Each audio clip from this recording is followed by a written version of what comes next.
உலகத்தையே வியக்க வைத்த செல்வங்களை பெற்றிருந்த ஒரு பெண்.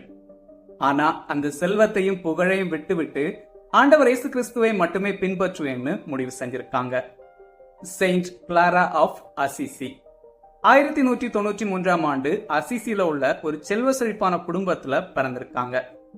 18வது வயசுல இவங்களுக்கு திருமண ஏற்பாடுகள் நடந்திருக்கு. ஆனா திருமணத்தை மறுத்து இறைவனுக்காக தன்னுடைய வாழ்க்கையை முழுவதுமாக அர்ப்பணித்து எளிய வாழ்க்கை வாழ முடிவு செஞ்சிருக்காங்க. வீட்டை விட்டு வெளியேறியிருக்காங்க. புனித பிரான்சிஸ் அசிசியாருடைய மறைவுரை மற்றும் எளிய வாழ்க்கையால கவரப்பட்டிருக்காங்க. போர்சியான்குலா அப்படிங்கிற இடத்துல உள்ள சிற்றாலயத்துக்கு போய் தன்னுடைய தலைமுடிகளை வெட்டி செல்வ செழிப்பான வாழ்க்கையை விடுத்து துறவற வாழ்க்கையை தேர்ந்தெடுத்திருக்காங்க. அங்கிருந்து சான் டாமியானோ அப்படிங்கிற இடத்துல குடியேறியிருக்காங்க.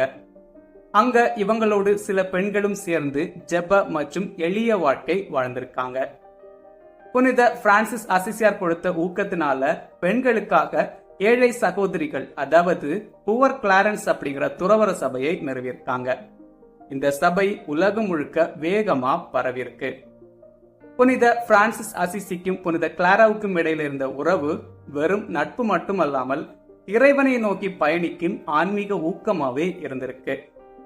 கிளாரா தன்னுடைய இறுதி காலகட்டங்கள்ல பல வலிகளையும் துன்பங்களையும் எதிர்கொண்டிருக்காங்க. ஆனா இறுதி வரை இறை நம்பிக்கையில உறுதியாவே இருந்திருக்காங்க. கிட்டத்தட்ட 40 வருஷம் சான் டாமியானோல வாழ்ந்திருக்காங்க.